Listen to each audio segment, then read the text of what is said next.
Michael Reynolds arrived later than planned, jacket still creased from the car seat where his son's backpack usually sat. The venue was all glass and warm light, a downtown rooftop reserved for moments that were meant to be remembered by the right people. He scanned the room instinctively, counting exits, spotting familiar faces, measuring how long he could reasonably stay. This wasn't celebration for him, it was attendance. Being seen mattered in ways no one ever explained directly, especially for someone who couldn't linger late or linger often. He accepted a drink he didn't really want and listened to conversations that floated past like practiced scripts. Promotions, quarterly results, inside jokes he'd missed by leaving early too many nights. Michael nodded when expected, smiled when required, careful not to seem distant or ungrateful.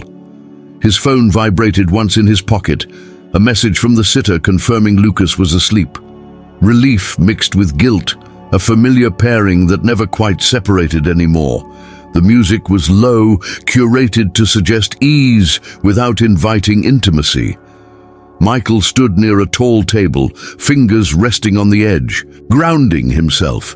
He reminded himself that this was temporary, that an hour here could mean months of smoother workdays. He had learned that reliability wasn't always enough. Presence carried its own quiet currency. Still, every minute stretched longer than the last, his thoughts drifting back to bedtime stories and the half-finished science project on the kitchen counter. Across the room, Victoria Hale moved effortlessly between clusters of employees, her posture relaxed, her attention precise. She didn't linger long anywhere, yet people straightened when she approached. Michael noticed her only because others did, conversations subtly adjusting around her path. When her gaze briefly met his, she smiled in recognition, a small professional gesture that carried more weight than it should have. He lifted his glass slightly in return, then looked away. The crowd shifted as speeches began, executives thanking teams, teams applauding executives. Michael clapped at the right moments, aware of how easily someone could mistake absence for disinterest. He caught fragments of praise and expectation woven together, reminders that ambition was assumed, not chosen. Standing there, he felt the familiar tension of wanting stability without ambition being mistaken for complacency, a line he walked daily without a map. As the formalities ended, conversations loosened. Laughter grew louder, barriers softened. Michael checked the time again, calculating his exit without appearing abrupt. He planned his goodbye route mentally, whom to acknowledge, whom to avoid. These events were less about enjoyment and more about navigation. He had become good at that, even if it exhausted him more than the work itself ever did. Someone brushed past him, apologizing quickly, and the room seemed suddenly warmer. Michael loosened his tire fraction, breathing deeper. He reminded himself why he was here. Security, continuity, a future that didn't wobble every time something unexpected happened. The choices he made now rippled outward, touching more than just his own life. That awareness never left him, not even for a moment. When Victoria appeared beside him again, this time closer, it felt less coincidental. She asked how he was finding the evening, her tone casual, unreadable. Michael answered politely, keeping his response measured. Around them, the gathering continued as intended, unaware of how small interactions could quietly shift direction. He didn't know it yet, but this night was already moving beyond what attendance alone could control. The first sign that something had changed came quietly. Victoria's questions lingered a second longer than necessary, her attention holding even when others were waiting. Michael noticed it while discussing a minor project detail, the kind of conversation that usually ended quickly. Instead, she asked follow-up questions that didn't quite belong to the topic, her eyes fixed on him as if measuring something unspoken. He answered carefully, assuming professionalism would naturally reset the boundary. As the evening progressed, the pattern repeated. Wherever he repositioned himself, she seemed to appear within minutes. Not abruptly, not obviously, just close enough to feel intentional. She commented on his consistency at work, his reliability, traits often praised but rarely examined so closely. The compliments were framed as observations, yet they carried a personal edge that made Michael shift his weight, subtly creating space that never quite stayed open. Their brief exchanges grew more frequent, each one short, controlled, but weighted. Victoria's tone remained calm, almost friendly, yet there was a precision to her words that unsettled him. She remembered details he didn't recall sharing, referenced moments from meetings months ago. Michael began to wonder how much attention he had been under without realizing it. The thought made him uneasy, not flattered. He tried redirecting conversations back to safe territory. Deadlines, metrics, team performance, but she followed effortlessly, steering them back toward him. Not his role, not his output, but his choices. How he managed time, how he balanced things. Each question felt reasonable on its own, yet together they formed something invasive. Michael laughed lightly when expected, though his chest felt tight. Others noticed nothing. To them, it was an executive engaging with an employee, a sign of favor even. Michael felt the pressure of perception, aware that discomfort could easily be misread as ingratitude. He told himself not to overreact, reminding himself that power often came with scrutiny. Still, his instincts kept signaling caution, the same instinct that guided every decision he made as a father. When Victoria leaned closer to be heard over the music, the distance felt deliberate. Her voice lowered, forcing intimacy where none was needed. Michael took a half step back, pretending to check his phone as an excuse to break the moment. She paused, watching him, then smiled again as if nothing had happened. The normalcy of her reaction unsettled him more than confrontation would have. He excused himself to refresh his drink, hoping movement would reset the dynamic. At the bar, he stared briefly at the city lights beyond the glass, grounding himself. He reminded himself that assumptions could distort reality, that reading intent where there was none could be dangerous. Yet the feeling didn't fade. It sharpened, settling into something he couldn't ignore without lying to himself. When he turned back, Victoria was already there, waiting as if she had anticipated his return. She asked if he was enjoying himself, the question simple, the delivery not. Michael answered politely, choosing neutrality over honesty. Around them, laughter rose and glasses clinked, the event flowing smoothly. But for him, the evening had shifted, crossing into territory where attention no longer felt benign. It happened between conversations, in the narrow space where people passed without really seeing each other. Michael had just finished a polite exchange with a colleague when Victoria's hand touched his arm, light but decisive. She leaned in, saying his name as if continuing a conversation already in progress. Her smile didn't reach her eyes. She suggested stepping somewhere quieter to talk, gesturing toward a side corridor. The request sounded optional, but the movement of her body already assumed compliance. He hesitated for half a second too long, then followed, aware of how easily refusal could be interpreted. The corridor muffled the noise of the gathering almost immediately. The music faded into a dull thrum, replaced by the hum of ventilation and distant laughter. Michael felt the shift in his chest before he understood it fully. Without the crowd, without witnesses, the dynamic changed.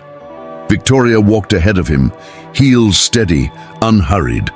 He noticed the way she didn't look back to check if he was coming. She already knew. That certainty unsettled him more than the silence. She stopped near a closed door marked for staff only and turned to face him. The lighting was harsher here, exposing details the warm glow of the event had softened. Michael straightened instinctively, returning to a posture he used in meetings, hoping structure would reassert itself. Victoria spoke calmly, mentioning how hard it was to talk freely in public settings. Her words were reasonable, but the setting made them feel loaded. He nodded, unsure what response was expected beyond listening. When she opened the door and stepped inside, Michael paused again. The space was small, functional, clearly not meant for conversation. He felt his throat tighten as he followed, the door closing behind them with a quiet finality. The sounds of the event vanished completely. In that instant, professionalism felt thin, almost performative. He became acutely aware of the imbalance between them, not as an abstract concept, but as something physical, pressing in from all sides. Victoria leaned back against the counter, folding her arms loosely. She didn't raise her voice or step closer, yet the room felt crowded. She spoke about trust, about discretion, about how situations could be misunderstood if handled poorly. Each sentence landed carefully, leaving little room for interpretation. Michael listened, his mind racing ahead, mapping consequences. He realized she wasn't asking for anything yet. She was establishing terms.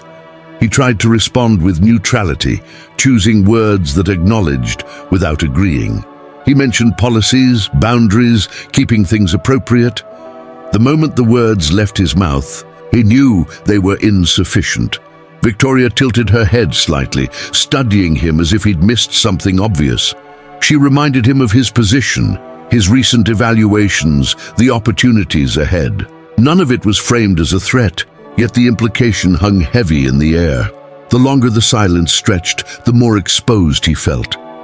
Michael thought of Lucas, of routines built on predictability and safety. He thought of how fragile that balance really was. This wasn't about a single moment, it was about leverage. He understood that now.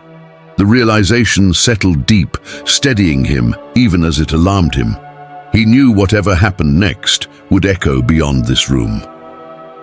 When the door opened again, it was as if nothing had occurred. Victoria adjusted her jacket, her expression composed. She told him to rejoin the gathering, her tone returning to professional ease. Michael stepped back into the corridor, the noise rushing in, the lights warmer again. To anyone watching, nothing had changed.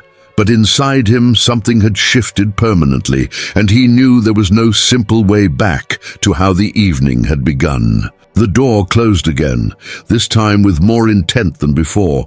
The room felt colder, or maybe Michael was just more aware of it now. Victoria didn't bother with pretense. She didn't circle the point or soften her tone. She looked at him steadily and said it once, clearly, as if stating a fact rather than making a demand. "You'll stay quiet." And the sentence landed with a weight that pressed the air out of his lungs. There was no anger in her voice, no heat, only certainty. Michael didn't respond right away. Silence stretched between them, thick and uncomfortable. He searched her face for some sign that this was a test, a misunderstanding he could correct with the right words. There was nothing. Her expression was composed, almost bored, as if the outcome had already been decided. In that moment, he understood this wasn't a conversation. It was a line being drawn, and he was standing on the wrong side of it. She spoke again, explaining nothing and everything at once. She mentioned discretion, reputation, how quickly narratives could shift when people talked. Each phrase was measured, stripped of emotion, delivered like corporate policy. Michael felt his stomach tighten. He realized she wasn't threatening him with something specific. She didn't need to. The structure itself did the work for her. Her position, his dependence on stability, all of it filled in the gaps. He tried to ground himself by focusing on details, the edge of the counter, the faint buzz of fluorescent lights. His mind raced through possibilities, exits that closed as soon as he considered them. Speaking up meant scrutiny, risk, a loss of control he couldn't afford. Staying silent meant something else entirely, something harder to define, but equally heavy. He felt trapped between two versions of damage, neither one abstract. When he finally spoke, his voice sounded distant to his own ears. He said he didn't understand why this was happening, that he hadn't done anything wrong. Victoria didn't interrupt. She waited until he finished, then reminded him that intent rarely mattered as much as perception. The reminder wasn't cruel, it was practical. That practicality scared him more than anger ever could. She stepped closer, not invading his space, but close enough to make retreat impossible without being obvious. She told him this was in his best interest, that compliance would keep things simple. Her words suggested protection, but her tone made it clear that protection was conditional. Michael nodded slowly, not because he agreed, but because he recognized the futility of resistance in that moment. The imbalance between them became undeniable. It wasn't just her authority, it was her confidence in using it. Michael felt reduced, not as a professional, but as a person whose circumstances had been quietly assessed and leveraged. He thought of Lucas again, of mornings that depended on paychecks and predictability. The cost of disruption suddenly felt enormous, far larger than his own discomfort. When she finished, Victoria straightened her jacket and reached for the door. The conversation was over because she had decided it was.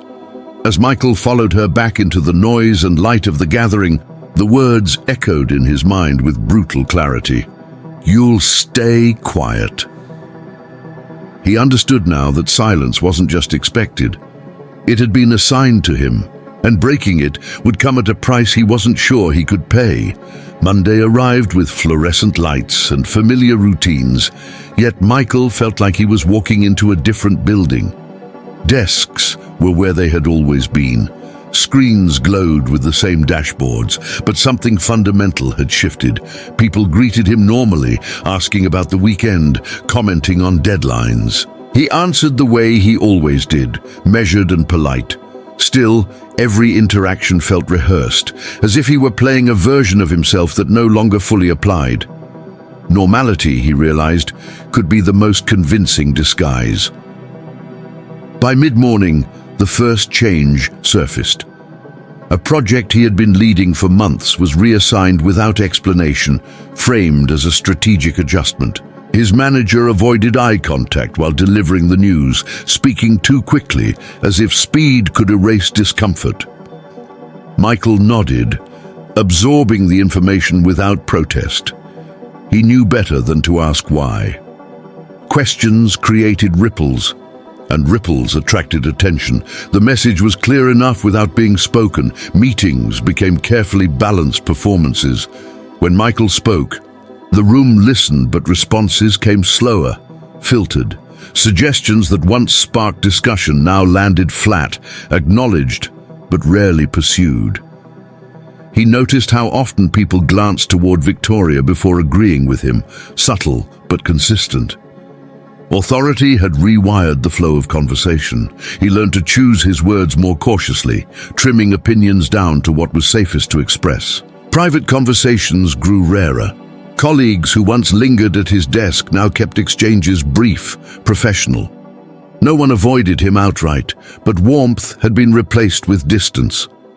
Michael wondered who knew something, who sensed something, and who was simply responding to cues they didn't fully understand.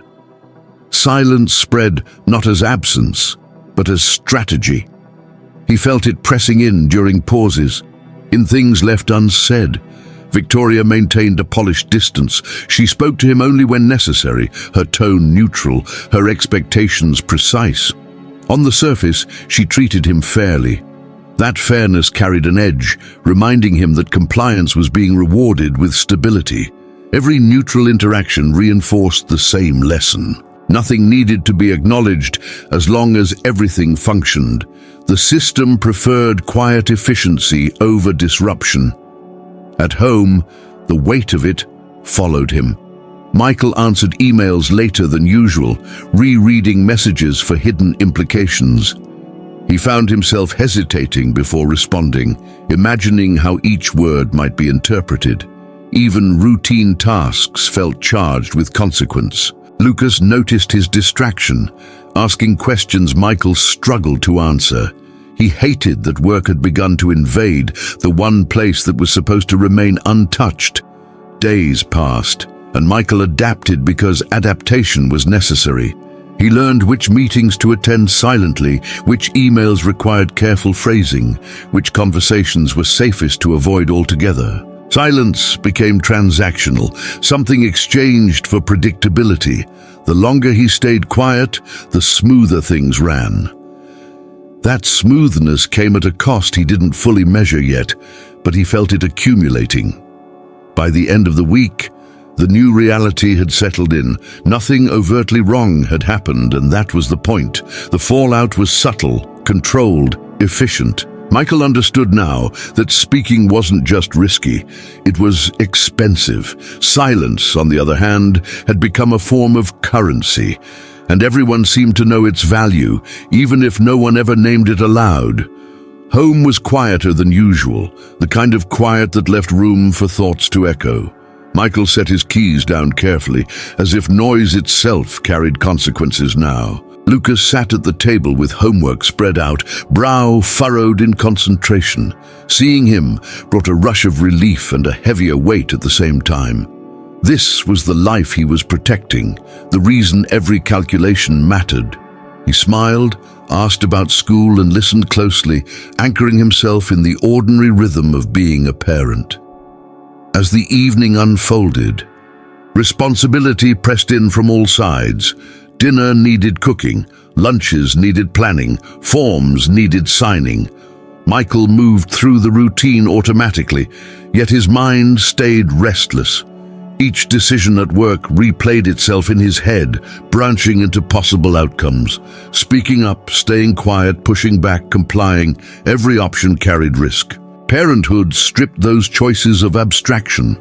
There was no room for moral experiments when stability fed and sheltered someone else. Later, while Lucas worked through math problems, Michael checked his email again.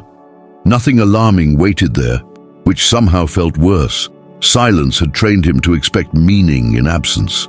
He imagined worst-case scenarios unfolding from a single wrong move. Imagined explanations he wouldn't know how to give. How do you tell a child that safety sometimes comes from swallowing words? The thought unsettled him deeply, forcing him to confront compromises he never planned to make. At bedtime, Michael read aloud, his voice steady despite the noise in his head. Lucas listened closely, asking questions about the story, trusting answers would come easily. That trust cut deep. Michael wondered what lessons were being taught without words. Children learned by watching, by absorbing patterns adults thought invisible. He feared that caution might look like fear, that silence might look like acceptance. The line between protection and surrender blurred more each day. When the apartment finally settled into sleep, Michael sat alone in the dim kitchen. He spread out bills, calendars, reminders, tangible evidence of how thin the margins really were. One disruption could ripple outward, touching everything. That knowledge had once sharpened his focus. Now it tightened around him like a constraint. Responsibility didn't just guide his choices, it limited them, narrowing his path until only the safest options remained visible. He replayed Victoria's words again, not out of fixation, but necessity. Understanding power meant understanding leverage, and his leverage lived at home. Rent, tuition, healthcare, time. All of it depended on consistency. Recklessness wasn't bravery here, it was negligence. Michael hated that the distinction felt so clear. He wanted to believe integrity could stand alone, but integrity didn't tuck a child into bed or keep the lights on. The isolation deepened because there was no one he could speak to freely. Friends offered surface-level concern. Co-workers stayed distant. Explaining the full truth risked losing control of the narrative entirely. Michael learned to carry it alone, sorting through consequences late at night when no one needed him. The burden wasn't just the situation itself, but the constant vigilance required to keep it contained. By morning, he had made no decisions, yet the pressure felt heavier. Parenthood demanded foresight, sacrifice, and restraint, all at once. Michael understood now that every step forward would require calculation, not courage. The The weight of responsibility didn't crush him, but it shaped him, forcing him to move carefully through a world that had become far less forgiving than it once seemed. The test came quietly, wrapped in routine. Victoria asked Michael to stay after a meeting, her tone neutral, almost casual.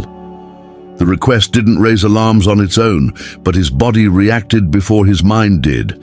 In the empty conference room, she reviewed updates he already knew, drawing out the conversation without purpose. The delay felt intentional, a reminder that time itself could be controlled.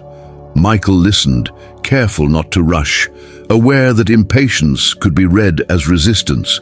Her questions shifted slightly, probing edges rather than center. She asked how he was managing the workload, whether the changes had been difficult. Concern was implied, not stated. Michael answered evenly, offering nothing that could be interpreted as complaint. He realized she wasn't looking for information. She was observing how carefully he navigated the exchange, measuring how thoroughly silence had taken hold. The awareness made his responses feel performative, as if restraint itself were under review. Later that day, an email followed, copying him on decisions he should have been part of making. The message was polite, professional, efficient. It signaled inclusion without influence. Michael read it twice, understanding the message beneath the formatting.